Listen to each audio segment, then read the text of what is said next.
Kvaratskhelia steadying himself! A star in the making. And there's the only goal! Savini with it!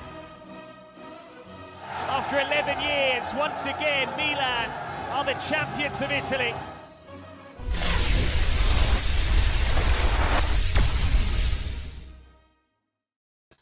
Ciao ragazzi, and welcome to another edition of Serie A Sitdown, World Football Index's podcast for your culture to go. Back in the saddle again, it's Frank Crivello along with Richard Carmen. Ciao, Richard. Chin, how are you? I'm good. What do you got there? Allagash White, a little bit of Maine beer here. Okay, we got some usual nectar of the gods going on over here, Spotted Cow. Right on. Yeah. Hey, first of all, shout out to Lex and Adriano for filling the seat for me last Sunday and chatting some Milan Juve, among other things, with Richard, and got to go do a work trip, got to head down south. Haven't been able to do that for 3 years, and man, had a blast, but it goes by fast, and it's just like, man, the older you get, the more jet lag. It took me like 3 days to like feel normal again, you know? So, it's just part of the perils of getting old, I guess. So, yeah. So, how have you been? How's things with the family? And before the show, you were saying that you're getting more sleep, so that's a good thing. Yeah, this has only been in the last couple of days of getting more sleep. I'm feeling good, and it's the baby's starting to sleep more and more, which is good. And I'm up at odd hours. Like I got to do the watch along for the Champions League game for Maccabi Haifa against Juventus. That was entertaining for me, not for Juventini. You've never laughed so hard in your entire life. Admit it. It's true. But yeah, no, things have been good. Things are starting to normalize, I guess, in terms of sleep. So that means that only means that work's coming around the corner. So, but yeah, I'm good. How are you? I'm good. I'm just thinking there's nothing that Who Won Calcio Twitter can put up that's funnier than watching Juventus for 90 minutes at Maccabi Haifa. Just having an all-time struggle of it. So yeah, and some of the comments during the live stream was hilarious because somebody was like, and Allegri's going to say in the press conference that Maccabi Haifa are world class and we played a good game, this and that. It's pretty funny with the chatter going on. Indeed. So anyway, so we're gonna break down what happened in Europe last week. We're gonna go through that real quick, and then we're gonna batch together everything that happened over match week 10. We'll have a little emphasis on the Derby della Mole as well as the match between Lazio and Udinese. Yes, they played. I don't know if they tried to play. That's another conversation. So, and the rest of match week 10, we'll top it all off with Who Won Calcio Twitter, the world's most popular hashtag game. Richard, do we not have you on the screen? Is that what's going on here? Or? Oh, I'm flying solo here, aren't I? Okay, it's my show. Hey, chat, can you guys hear me at least? I don't know what happened to Richard here. So, okay. Richard's here. He's trying to figure some things out. So, meantime, I'll go solo. I should also point out that the rumors are true, I should point out that it's Crivello Sit Down. Love it, Uncle Sharma. Love it. He knows what's up. So I should point out that we threw a few things out there in the Twitter machine during the week. And we have reached an agreement in principle for a new signing to Serie A Sit Down. So I cannot say who it is. He may appear tonight. If not, I cannot confirm when he's going to make his first appearance. Nicola Schira was all over it, and Fabrizio Romano was all over it. We even have we don't have the Here We Go confirmed yet. I think we're pretty much close to it. So, but I'm just going to keep you all in suspense. I'm not going to name who the third man is. So we will be a 3-person crew going forward. And we will be a power trio. Rush will have nothing on us. No offense to our Canadian listeners. I myself am a Rush fan. No, Anthony, you're going to have to wait. It's, stuff like this has to be saved. Okay. But eventually Richard is going to find his way back on here. So I'm just going to give you opinion on what I saw from last week in the Champions League. Tuesday's action, it started with Maccabi Haifa beating Juventus by 2-0.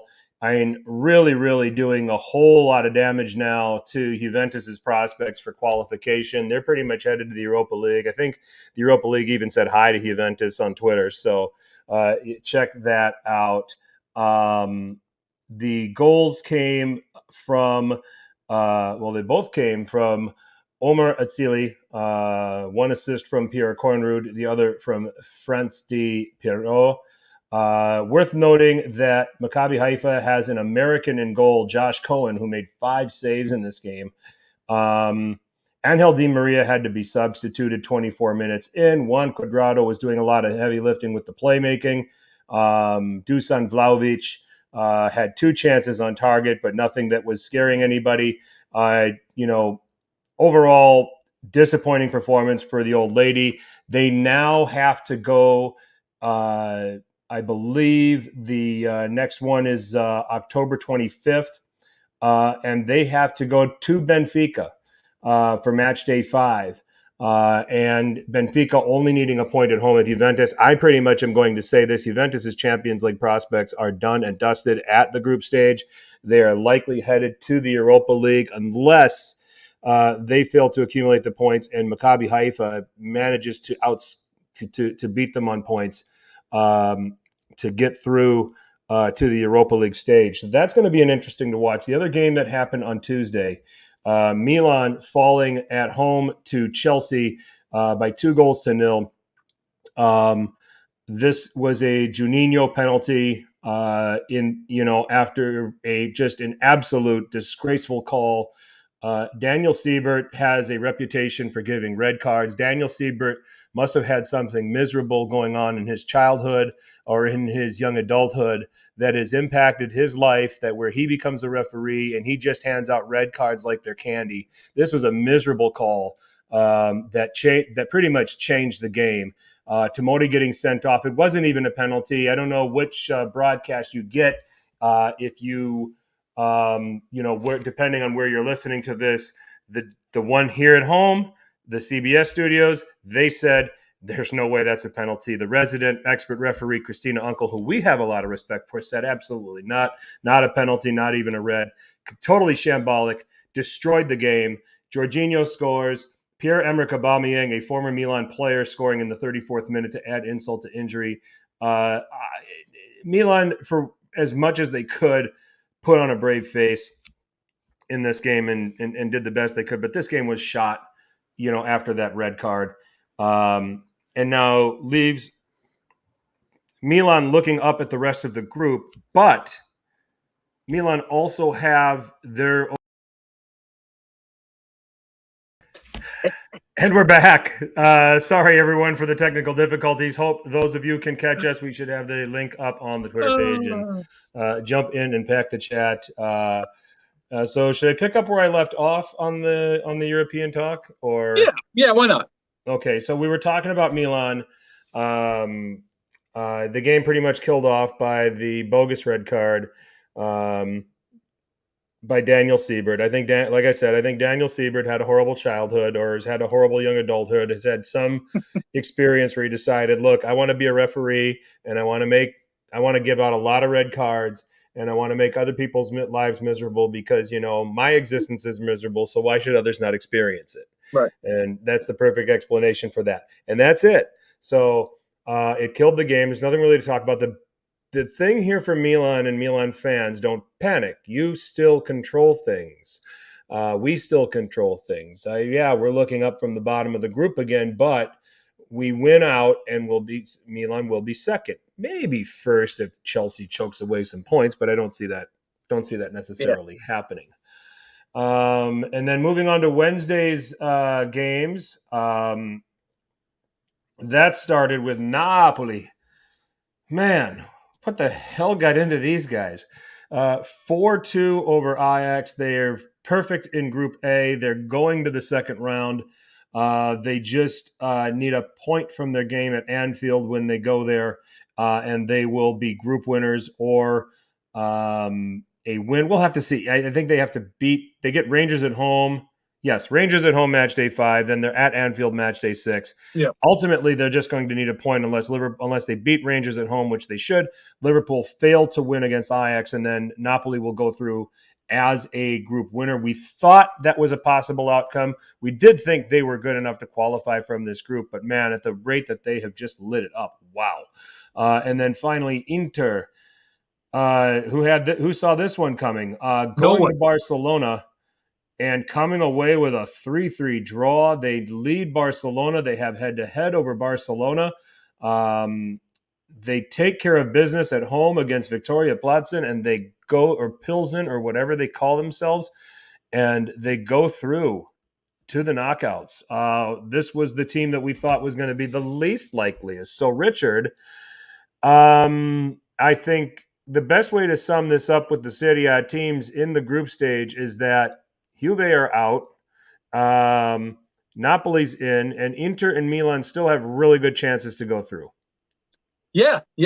Napoli, like you said, like they continue to impress. Every time we think that we've seen it all by them, they just keep continuing to entertain us. And of course, let's talk about the last 2 games against Ajax, right? Both legs, 6-1 the first leg and 4-2 in this one. 10 goals in 2 games. That's ridiculous in Champions League, right? You don't have Erling Haaland on your team, but you have Havarashelia, who just continues to produce, whether he's double team, triple team, doesn't matter. He finds a way. He gets involved in every goal, right? And then Inter, they have a really good chance of progressing out. I mean, that was a phenomenal performance because they went to Camp Nou and went toe-to-toe with Barcelona, minutes away, if not for Lewandowski, from getting the win there. Performed very, very well there. They Inzaghi and his team got the tactics spot on. We knew Inter had this within them, right? We've seen it. It seems like in Champions League, whenever things are with their backs against the wall, they figure out that Champions League. They've done it the last couple of years, and it did in this one. And I know Inzaghi feels the relief now, where he had the pressure was all on him. It wasn't as bad as Allegri, right? But there was still pressure nonetheless.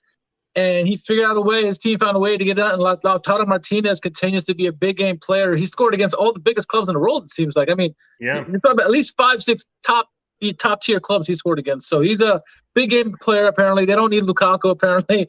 And that's impressive. Then with Milan, again, didn't really get a chance to see what they were made of because that referee got involved. It was I still think it's a bogus penalty. I know many people probably won't, 50-50, but I think it was a bad call. And it killed the game. There was no chance really for Milan. They had a chance shortly after the red card. Really good chance to score. I think it was Giroud. But yeah, there was no chance. When you're down to 10 men, chances are very slim that you're going to come back. And there's very few teams that can do that, especially a team like Chelsea. Chelsea's a good team. We never got to see what both these teams had because it was unfair after that point. So Milan, everything's in their hands at the moment. They're 2 winnable games. The remainder of games, they win out, they're in. Right? It's not the end of the world. The main goal for them is qualify to the second round. Barcelona, the same thing. They've got a couple of results going their way. Barcelona are not the Barcelona of old. So if they can just outscore Barcelona still has to play. I mean, both teams got to play Bayern Munich still. So I think both Milan and the clubs could move through. I'd love to see them go through, right? And of course, Juventus drops the ball for Serie A more so than Milan has been doing. So Sure. I mean, they have to win at Benfica, and I just don't see that happening. Yeah. And then when they do that, they got to play PSG at home. So it's a huge mountain to climb for Juve. I think they're out. They're probably in the Europa League unless they slip up to the point where Maccabi can overtake them on points, which is not out of the question. Yeah. So,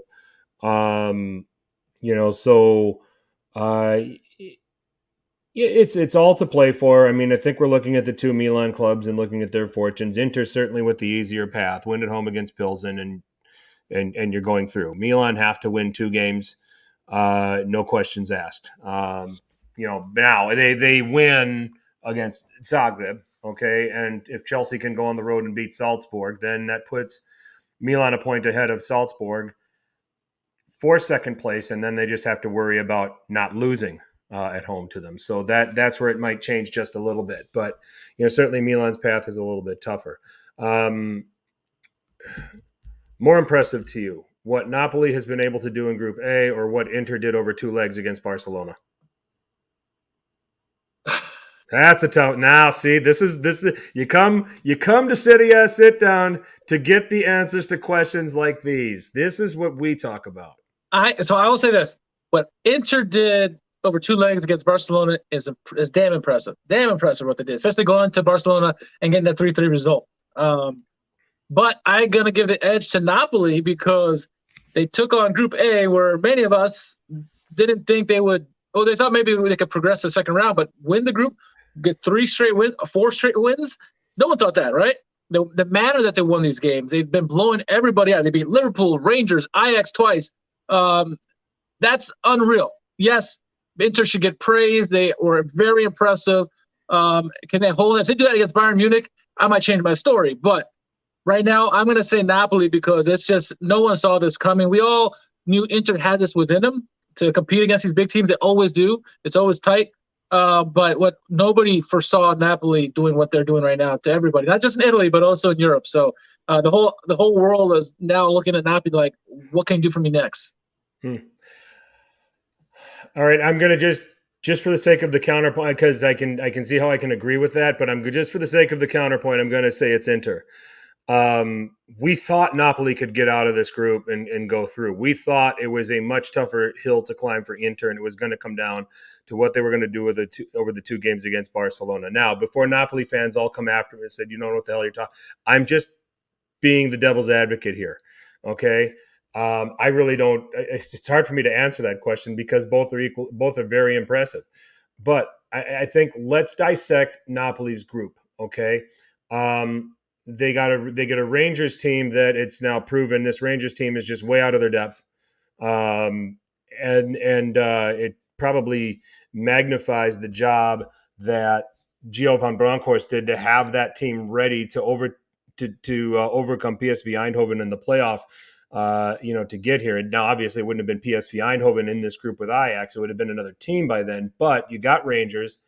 They're kind of the lucky to be here team. This is not the same Ajax team that we've seen under the last few years under Ten Hag. I argued this. Multiple times on when talking about Ajax. This is a team that's been gutted. They still have some very good players there, don't get me wrong. But this is not the same Ajax team that's looked so good over the last few years under Erik ten Hag. And I think that Napoli got to take advantage of that. And they got Liverpool in a time where, yes, I mean, a 4-1 win over Liverpool at home at the Maradona is impressive. But let's face it, this was not the Liverpool that's out there now that just beat Manchester City. Klopp was throwing anything to the wall to see what would stick as far as who could play next to Van Dijk because of the injury to Matip, among other players. They had other guys that were not available. They just weren't the same team. Now, I'll say this. I always think that Trent Alexander is a defensive liability, and a good left winger like Kvaratskhelia is going to exploit that, and he did. He got an assist in that game. But you could argue that when they got Liverpool at a time when Liverpool wasn't the Liverpool we've come to watch and come to know and appreciate over the last few years, an Ajax team that's down and a Rangers team that's out of their depth, where you have Inter playing a Barcelona team that's been restructured, that has outstanding players in their team. Xavi seems to have them playing the right way. Granted, they lost El Clasico this weekend to Real Madrid, but I mean, Pedri, my God, what a baller. Lewandowski scores goals like crazy. But I think Inter being able, and let's remember, Inter was doing this in the middle of turmoil with the domestic season, losing games, losing the Milan derby, losing to Lazio, losing to Napoli. They played Napoli, didn't they? I think they did. No. I'll come. They lost to another big team. It'll come back to me. I can't believe it. I'm already losing my mind after 10 weeks. It's one of those shows.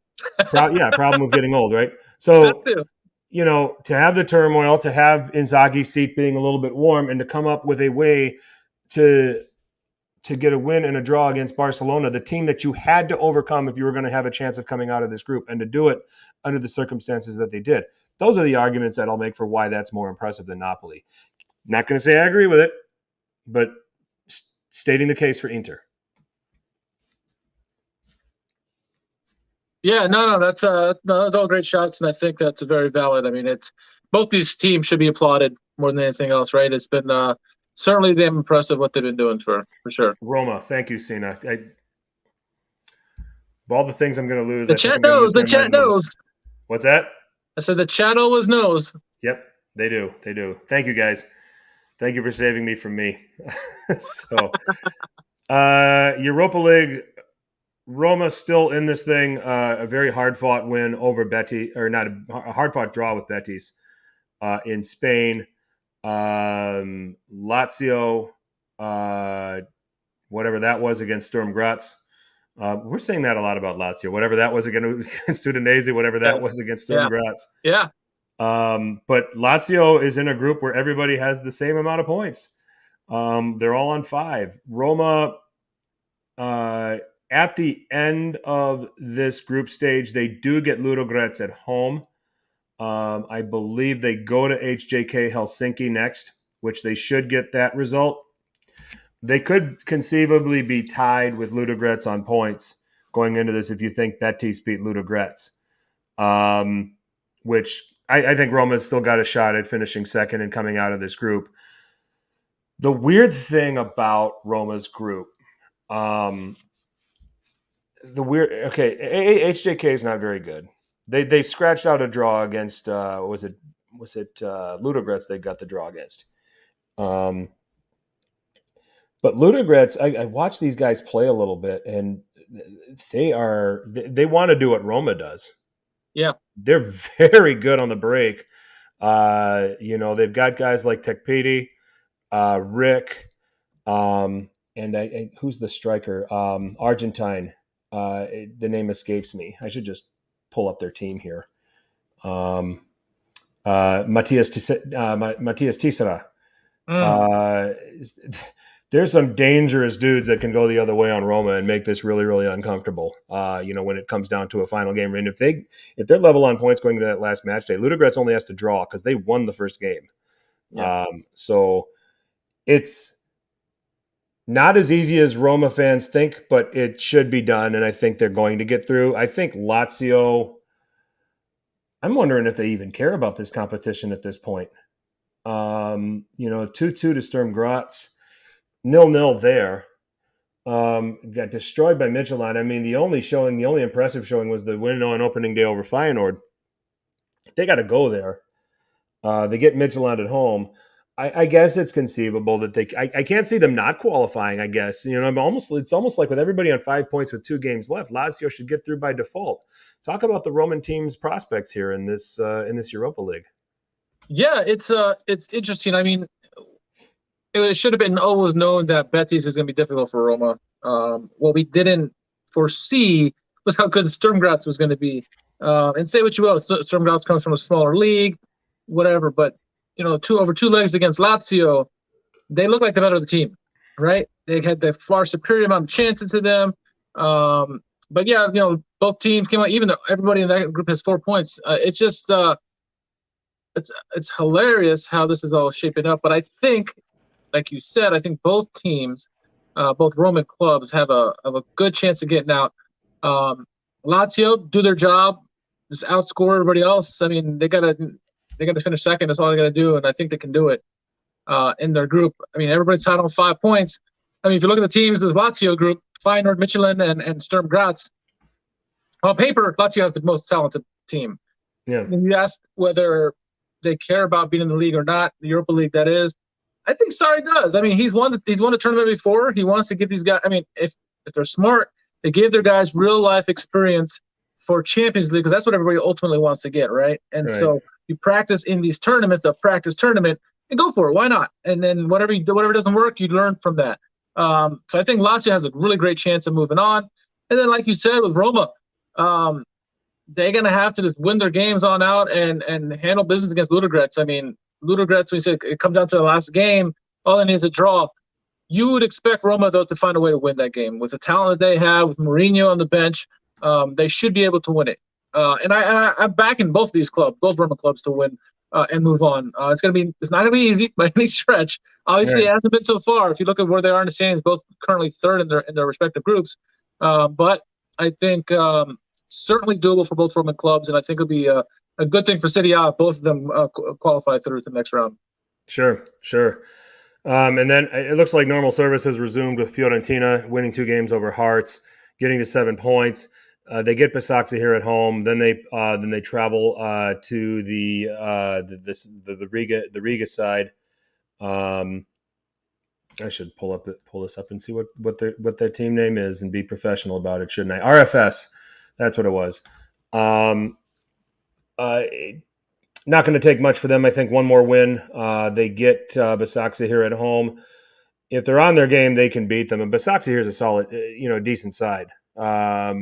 But at the Artemio Franchi, when they get together again on October 27th, they should be able to get it done and wrap up their place in the next stage. Yeah. So your thoughts? Yeah, I think Roma, despite what they've been doing in Serie A or not doing in Serie A sometimes, it seems like they got the courses right back on target. And I think they should qualify. I mean, it would be nice to see all Italian teams progress through to the next round. Obviously, Juventus is not going to, but if the rest of the teams can, and I think Fiorentina certainly can. They just got to play their game. They certainly have the talent to do it. They look great in the last game. So when they're on, and they're fun to watch. And I think Vincenzo Italiano would love to get out of the round, because if he has higher expectations to go to another bigger club, doing well in these kind of situations is important for his success going forward. So I think Fiorentina will go through, and it'd be nice to see all Italian teams go through, but Juventus, because they're obviously out. Well, we'll call our shot then and say that we think that 3 Serie A teams will be in the knockouts of the Champions League. We think that Milan will do the necessary over their last 2 games to get out of that situation. We think that Inter should not have any trouble with Pilsen on Matchday 5, winning that match to secure their place in the next round. And Napoli have already won Group A. Yep. We think the Europa League will have 3 Serie A teams, as Juve will finish 3rd in Group H, and Roma and Lazio qualifying from their groups, and Fiorentina coming out of the Conference League. So all 7 teams should still be playing in Europe after the new year. Just makes the title race, the Scudetto race itself, even more entertaining with the added fixtures of playing in Europe. And we'll see if any of these teams get that far and decide, hey, this is where we're going to cut our losses. Nice to get this far, but time to think about qualifying for some other stuff. And we're not going to do it continuing to play in this competition. That always comes to mind. So we'll have to see how it plays out. So 3 to the Champions League knockouts, 3 to the Europa League knockouts, and then 1 to the Conference League knockouts. Yep. So, all right. And with that, that's our roundup on Europe. Richard, take us through what happened over match day 10. All right. So match day 10 is certainly an interesting one, no doubt about it. Starting it off, we had a relegation 6-pointer, I guess. Empoli hosting Monza. Monza have been on fire as of late. New manager in here. Hey, I just realized we're both wearing red. Anyway, Monza red. Anyway, Monza's been hot, but a game that they probably had to have. It's a team that's on your level, something you're trying to beat to get out of the relegation zone. Empoli actually scored the first goal in the 11th minute through Haas. Wonderful play there by Empoli. End-to-end stuff, but really no other goals in this game. Empoli win 1-0. First loss for the new manager at Monza. Moving on, the Derby della Mole. Torino hosting Juventus. Bremer facing this whole team. Entertaining game. Juventus, after the embarrassing game in Champions League in midweek, came back, looked a lot better in terms of attack and getting opportunities on the goal. Milinkovic-Savic came to play. He had some big saves in the game, but would be 1 goal. And these games sometimes only have 1 goal in these close derbies. And it was Vlahovic, after numerous attempts all game long, finally got in the 74th minute.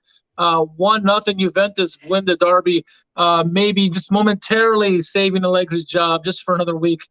Moving on to Atalanta hosting Sassuolo. Certainly an entertaining game. We had arguably no, I'm not going to say arguably. This is the goal of the week. Kriakopoulos, wonderful ball in the 41st minute. It is a contender for goal of the year, no doubt about it. 1-0 Sassuolo. Is there a shotgun hand? Of course not. There's Atalanta, right? Atalanta scores in stoppage time. Pasalic scores just minutes later after that goal. Made it 1-1. And then on the other side of the break, Lookman with a beautiful goal. Goal of the week candidate for sure. 2-1 Atalanta win at home. Inter, would they have a letdown against Salernitana? You would think not, but you never know in this game. This game was a lot tighter than expected. Lautaro scored in the 14th minute, made it 1-0. Gave a little bit of ease there, but the second goal took a while to come again. It wasn't until 58th, a nice goal by Barella, 58th, 2-0 Inter win at home. Moving on to one, many people were thinking it would be the game of the week outside of the tournament. Darwin, it was Lazio against Udinese. Very entertaining game, Frank. I watched this game. I hunkered down, wanted to see this game, see what would happen. Expected goals. I think you and I probably both expected goals in this game, but there were none. 0-0. Lots of opportunities, a lot of end-to-end stuff, but unfortunately no goals. For a 0-0 game, it was fairly entertaining, I thought. But no goals nonetheless. A game that had goals, a relegation 6-pointer, Spezia against Cremonese. Goal scoring started in the 2nd minute by Dessers. Inzola in the 19th, after trying to be playmaker, gets the ball back, scores a goal. Home, just minutes later, 22nd, 2-1. Looks like Spezia is going to rout them, but Pickle, in the 52nd minute, tied it up, 2-2. That game ends. Napoli, Bologna. Napoli, would they have a letdown? Chances are they wouldn't have a letdown, but this game was a lot closer than expected. Thiago Motta's men came to play. Goal scoring started early for Bologna. Xerxes, first goal of the season by him, a lovely play, give and go between him and his teammate there. 1-0, but just minutes later, Juan Jesus scored in the 45th minute. Put 1-1 to the break. On the other side of the break, Lozano scored, nice goal there. Barro equalized. Cambiaso's having a good game there for Bologna, had 2 assists there between Xerxes and Barrow. And then 69th minute, you can contain Havrashelia for a little bit, but he'll eventually break through. He sets up Osimhen. Osimhen gets the game-winning goal. Beautiful pass by him. Beautiful finish by Osimhen. 3-2 Napoli win the barn burner there. And then the nightcap, if you will, Hellas hosting Milan. New manager bump maybe by Verona. New manager in, and they certainly play a lot better, but didn't start well for them. Milan on the road scored. Veloso, nice play by Leao on the left-hand side. Hits it off Veloso, goes in, own goal, 1-0 at that point. Looked like Milan were going to cruise, but no. Gunter, the 19th minute, equalizes. Nice deflection off of Gabia. Stellar defending there by him. 1-1, and it was 1-1 for the longest time. Verona, did well in this game. Not only were they weren't just parking the bus, they were actually doing nice moves in the offensive end, nice counterattacks, goal, nice team play. Not the Verona we've been seeing all season long. Obviously getting a little rejuvenation there with the new manager. But in the 81st minute, nice piece of play. Tonali starting to play, ended up giving up to Rebic. Rebic gives it back to Tonali, finishes it off. 2-1 Milan win, as champions do, late in that one. That's the 8 games. They got 2 games to go. That's tomorrow. But of these 8 games, where do you want to start? Real quick on the Milan-Verona game, I don't want to go into too detail, but the new manager for Hellas Verona is Salvatore Bocchetti of the Milan banter era. And that would have been a miserable experience to sit and watch that game and be beaten by a manager who is from your banter era. So, yeah. But 35 shots between the two teams in that game. Napoli-Bologna, 46 shots. Napoli had 30 shots. They had 11 on target. A lot of chances. I mean, another just stunning attacking display from Spalletti's side overall. And, just a little naive defensively in this one with Bologna scoring a couple of goals. Spezia and Cremonese, a lot of shooting there. And teams are shooting. Cremonese had 24 shots in this game. Probably kicking. What's that? A season high for them. Probably kicking themselves for not being able to find the ability to see that game off and win it, because I think, it would put them 18th, but they'd be on 6 points and they'd be a point from safety, and that that means everything, and that would have dragged Spezia into this a little bit further, just at least the way things have started. Let's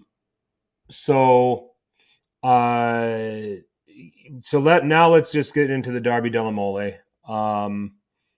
I thought this was, it was a derby, and it was cagey. There was a lot of chances. Juve how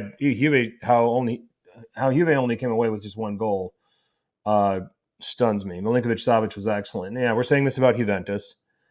I thought the midfield played well. You had service from Cuadrado and Kostic, creating a ton of chances and I thought Allegri's tactics were excellent because those two guys playing in the wing-back positions and having just a little bit more freedom, and then you play a back three, Danilo, Bremer, Alexandro, any back three that keeps Bonucci off the pitch gives you a chance if you're Juve. I mean, at some point you just cut your loss and say, you club legend, you've been with us for so long, we got to turn the page.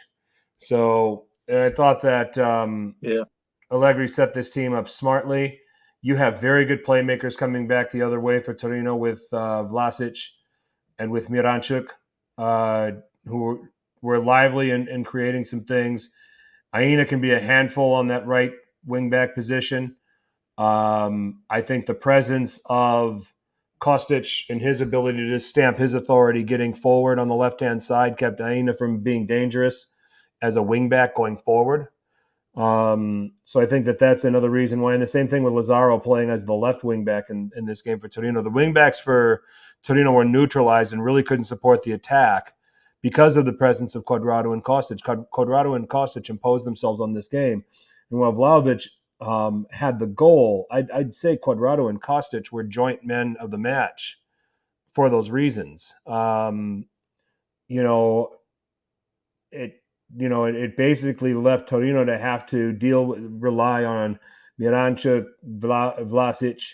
Radonjic got in there, and I think he had a chance he had a really good chance that ended up being off target. And then Lukic is another guy that you got to watch out for too.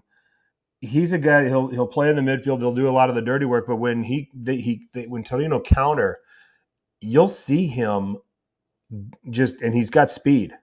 They just don't play him in a wide area. They don't play him in an area where he's going to exploit that. So Juve's performance is a product of a system that does not have a plan B or a plan C when plan A does not work. Plan A looked pretty good to me, and don't think they needed plan B or plan C in this game because of that. What did you think? Yeah, no, I agree with you. I think plan A was certainly working wonders, and then the fact, like you said, they didn't get more goals in this game, I thought was the more shocking thing. It was when you can when you can have an original game plan going into a game and not have to deviate from it, it's a pretty decent day, right? It's when you have to start going into plan B, plan C, and start really adjusting in game, which it happens in big games, right? It happens, but the fact they didn't have to says a lot that the managerial, tactical wise, they got us right, and it ended up being a good result. Yeah. Yep. With you. Lazio and Udinese. Okay. I mean, Udinese, the actual winning run is over. They got a couple draws here now, but I mean, drawing out to, they have only lost to Milan this season. It's still astonishing. Okay. And their run, they haven't played. Udinese really hasn't played, aside from Salernitana and Monza and Verona. They've played all difficult opponents. When you look at their schedule, okay, Milan loss, Salernitana draw, Monza win, Fiorentina win, Roma win, Sassuolo win, Inter win, Hellas Verona win, Atalanta and Lazio draws. That is a rough slate. Yeah. Okay, and you're talking about an Udinese that has 21 points from those 10 games. I would have thought if Udinese got out of this first 10 games with 10 points or maybe 12 points, that would have been an accomplishment. They're on 21. So it's crazy. Yeah, it is. It's clearly the,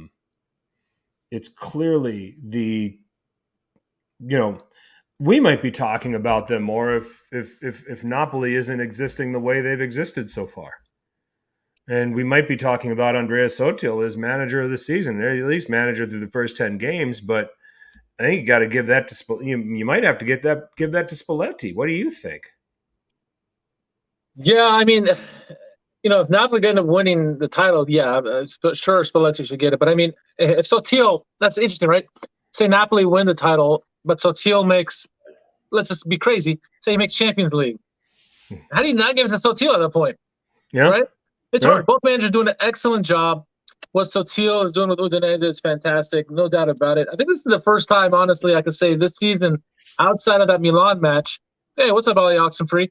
Outside of that match, that Udinese didn't look like the best team on the pitch. I thought Lazio played very well in that game, but to Sottil's credit, they bent but they didn't break, and then they gave it right back. It wasn't just like it was all Lazio. They had their opportunities as well.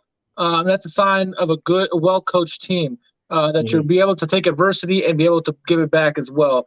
Sottil has done a great job this year, and you talk about Spalletti as well. Spalletti obviously has done a fantastic job, not only in the league but also in Champions League, as we just mentioned a couple minutes ago. Either way, both men would probably deserve it at this point, and I wouldn't argue against you if you picked either one. Right now, I'm going to rank the managers of the season in this order: Spalletti 1, Sottil 2. Gasparini 3, Sadi 4. Yeah, I wouldn't fight you on that. I like that. Okay, you don't want to change that? No, I like that. I think you probably flip the first two. If you wanted to play devil's advocate, but that top 4 is pretty good. What Gasparini is doing, what Sadi's doing as well, and then you probably, I think that's a great top 4. I don't see anyone else you would put in there. The top 20 teams that would be able to hold that water, I guess. So it's certainly the top 4, I think. Well, let's look at Napoli so far. Just through Serie A. Okay, so they beat Bologna, beat Cremonese, beat Torino, beat Milan. Okay, impressive. Beat Spezia. Won at Lazio. Good win. Drew at Fiorentina. Drew Lecce. Beat Monza, beat Hellas Verona. That's been their slate. Certainly Napoli have not played as tough a slate as Udinese have. Sure. Right? When you're just talking about Serie A, but they're also playing in Champions League. But and to Ollie's point, I'm not saying Napoli are going to win the title. I'm just saying he's asking me who's the better manager, who gets manager of the year between Sottil and Spalletti. And I said if they won the league, he would be manager of the year. But I'm not saying they're winning the title. I'm just saying, in that regard, they're playing well, and it's too early, way too early. Like you said, they still haven't played some of the big dogs yet, and so let's see what long way to go. And I want to piggyback Ollie's point, because he's talking about playing Roma and then having to play Atalanta 4 days after playing Liverpool. Okay, who beat Man City this weekend? Right. So I just named the 10 games that Napoli played. I gave the case for maybe having 12 points in that group right now. Okay, it's impressive on the surface, but when you deep dive and you see where those teams are at or were at when they played Napoli, maybe it doesn't look as good as you think. So same thing. How impressive is this really, and how many big teams? They beat Milan. They drew Lazio. They beat Lazio, I'm sorry. But, yeah, Roma, Atalanta, Inter, Juve, they still got to see all those guys yet. Can they sustain this? And I think we're looking at a contrast here in schedules. Udinese to me, Udinese's schedule is much tougher. Yeah. Yeah. And they're 21, and again, I'm not trying to dog Napoli because what they're at and what they're doing, the football they're playing, mamma mia, just brilliant. Okay. But at the same time, and to Ollie's point, and it's exactly what I was arguing about the Champions League group before. Let's have them really get pressed and let's see how they respond. So, where Udinese has been pressed and gotten it done. Nobody saw this coming. Only the most ardent Udinese supporters might have said, "Yeah, maybe we have a chance." Yeah. So we'll have to ask Sonia if she saw this coming with Udinese. I know she wants to talk more Udinese, so maybe we'll have her on here and we talk Udinese, huh? Well, we should. We'll try to get Sonia back on here. She was one of the OGs. That's right. So, although I don't know if she'd do video with us. You can always hide your camera, I guess. You can always do one of these, keep talking like this. There you go. There you There go. you go. Just show off your brand name. So just show off your logo. Just another excuse for you to show off your logo, Richard. We get it. We have, I think, the only other things that maybe we want to gloss over. I mean, Inter Salernitana, that's not a big deal. Inter does that to Salernitana all the time. Monza were shithoused. Really, the only way you can put that. Empoli's probably lucky to get out of there with the 3 points. Milan. I thought it was a good response after the Chelsea loss. Verona's always been plucky, regardless. And new manager, bump to your point, Bocchetti. Yeah, they're not as good this year as they've been in years past, but they've always been kind of a difficult proposition for Milan. I think that, okay, it's a 2-1 win. It's only 1 goal win. And when you look at just the raw scoreline, you're thinking, all right, you should beat Verona by more than this, shouldn't you? You got guys like Leao and Giroud and guys like that. But, I mean, I think after coming off of what just happened in the Champions League, having to regroup, refocus on the league, I think it says something about the character of this team at this point. Yeah, no, for sure it does. And, to Ollie's point, too, they play mostly backups in this one, too. You got to see a lot of guys who don't get the many minutes normally. You got to see Malik Chow. Got to see his debut in this one. I thought it was a good debut by him. Got to see Adley start in this one, which is nice.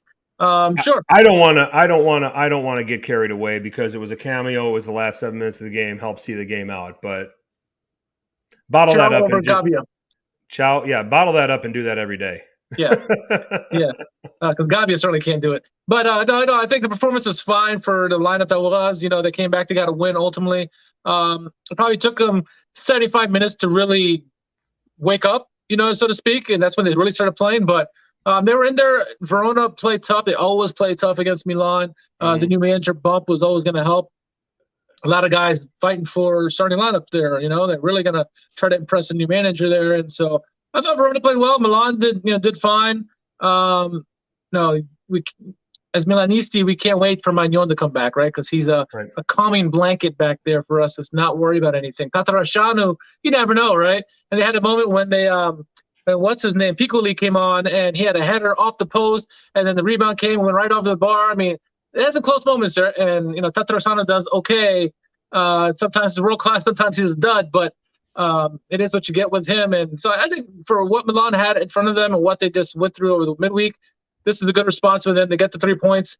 That's what you expect by a champion to do, and they did, right? They could have easily crumbled in this one and let Verona walk all over them, but they didn't. They fought them, tooth and nail till the very end, and then they got a goal by Tonali at the end. Of course, Tonali's going to score, right? Big game player. When Milan needs a goal, Tonali steps up. So, yeah, good performance. I agree with you about that. Yep. So I think that we got a reason to be impressed. With what Milan accomplished here. How about Monday? Sampdoria, Roma, Lecce, Fiorentina.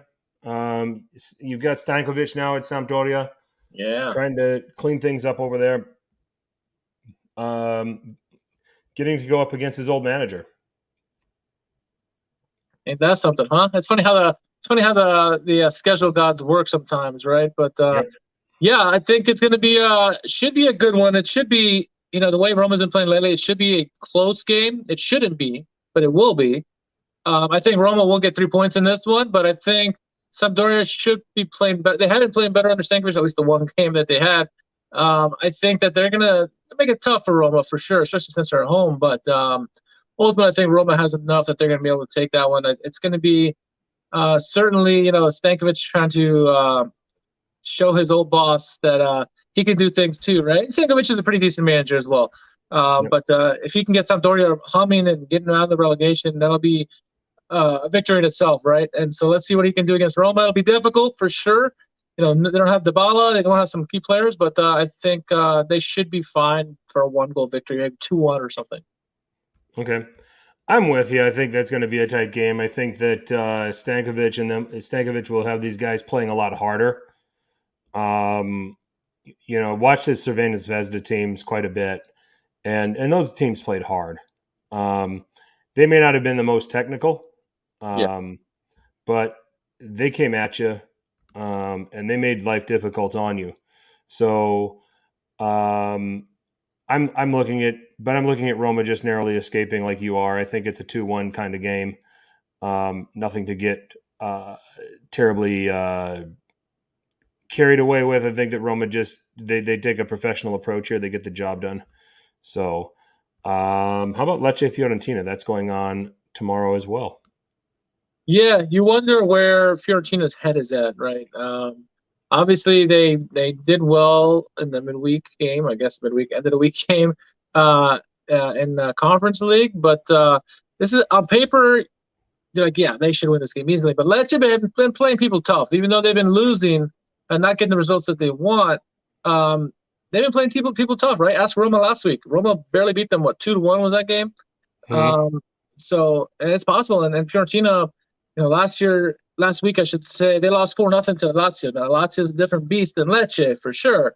But, Fiorentina aren't prepared for this. So they are glossing over and waiting for the next game, which they don't. It shouldn't. There's no reason for them to skip over this. It shouldn't be a letdown game. But don't be surprised that Lecce makes it tougher than it should be. I see a 1-goal game in this one, too. Fiorentina should win. But yeah, it's you never know with these clubs. At some point in the season, they're going to have to start revving up their engines and trying to get some points somewhere, because you can only get so many points against the bottom feeders if you're trying to get out of relegation. You eventually have to take some points off some big guys, and Fiorentina is a team you could pick them off because they're primed for a letdown. Yep. That's what I think that Fiorentina go ahead and win 2-0. It's going to be one of those that Italians will be like, all right, got ourselves back in a good position in Conference League. Finally got a team that we got a team here that we can cope with and should. And I think that they'll go ahead and get it done. So I think that Lecce will make this interesting at the beginning of the game. Create some pressure, create some problems, but I think that Fiorentina, with some of the technical players and the quality that they've got going forward, I think they're going to be a little too much for Lecce to overcome, and I think Fiorentina get out of there 2-0. I think the saving grace for Lecce here is their stadium, their location, difficult place to go and get points. Teams have had a hard time. Inter had to battle to the last minute to get 3 points when they went there, but I like Fiorentina to go on and get a couple goals here, win 2-0. Colorado JPN, Mourinho continues to use Matic Cristante pair, and unfortunately this really doesn't work. What else is he going to use?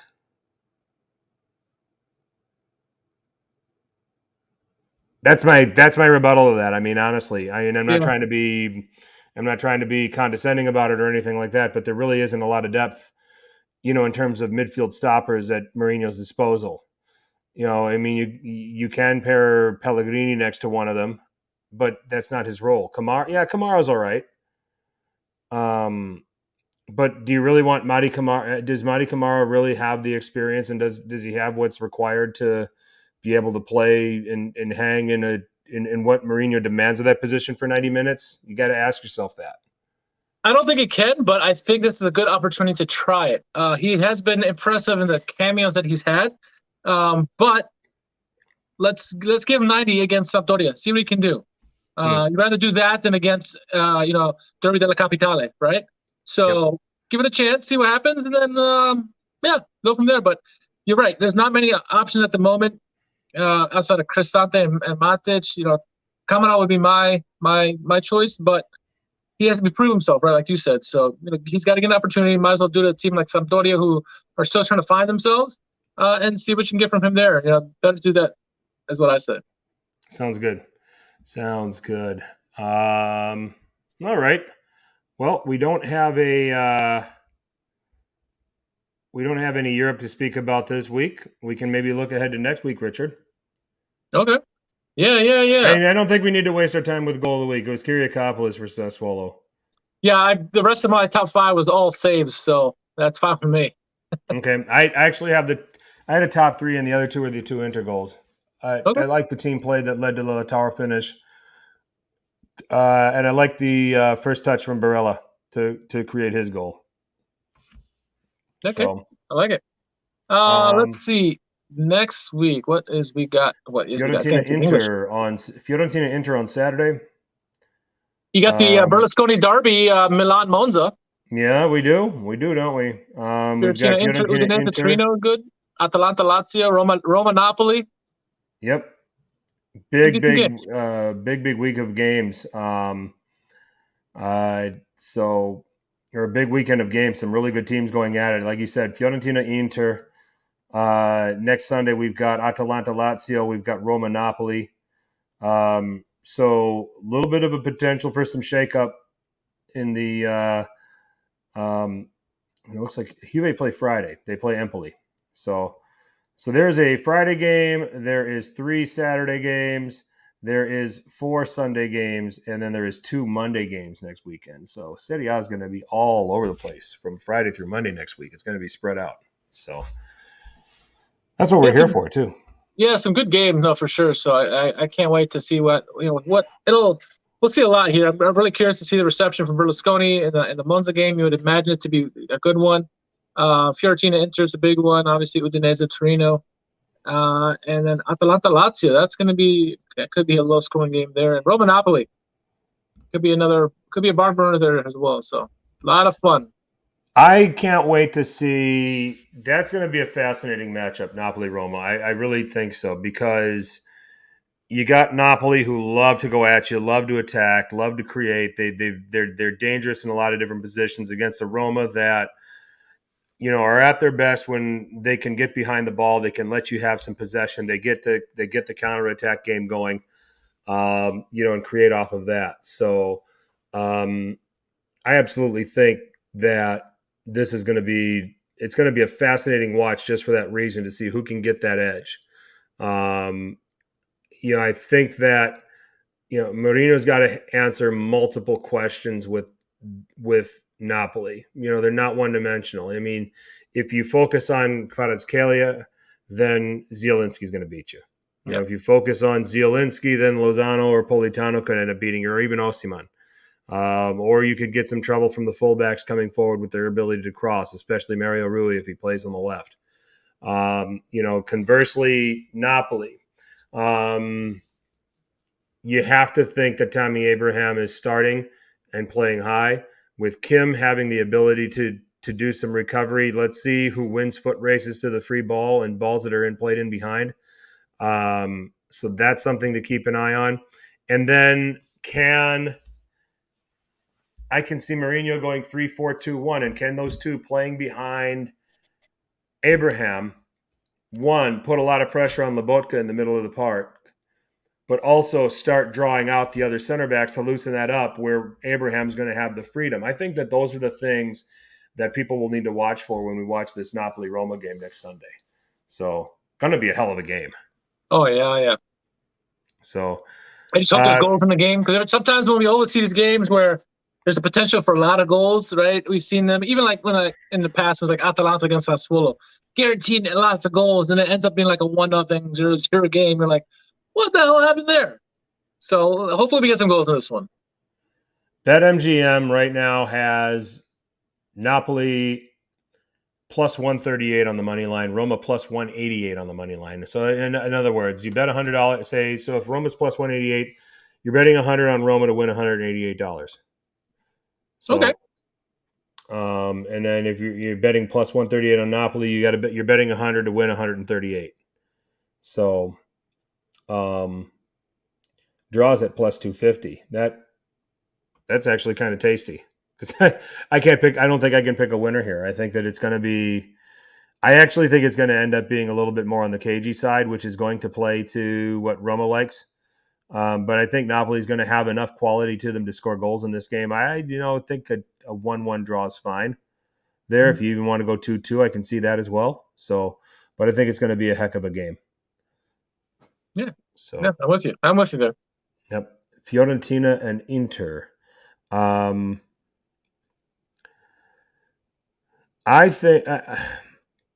don't think Fiorentina are ready yet. That's what I'm coming away with them. First post from Japan. Hey, good to have you with us. Yeah. We're big in Japan, Richard. That's right. That's right. Domo arigato, Mr. Roboto. Yeah. Yes. Yes. Good to have you with us. I don't think Fiorentina are ready for this. And I like Inter on the counterattack. I think that Fiorentina is going to be invited to possess. They're going to be invited to try to do things through the midfield. I think that Mandragora can be a key in creating some things going forward from the midfield position. I think the wingers could be a problem. It's going to be interesting to see how Simone Inzaghi counters that, because if he plays Dumfries, he wants to play Dumfries high. And if you do that, okay, you probably pin Biraghi, but what are you going to do about the left winger in that role?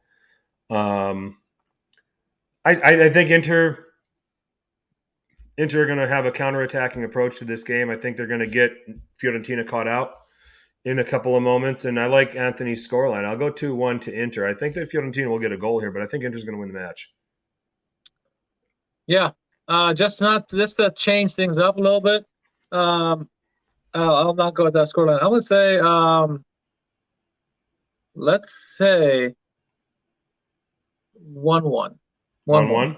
Yeah. Okay. You like a draw there. All right. Yeah. It could happen. So, but I agree about the counterattacking philosophy that Inter will employ. That seems to be their go-to. It worked wonderfully against Barcelona, right? Right. So why change things up? So, yeah, I agree with that.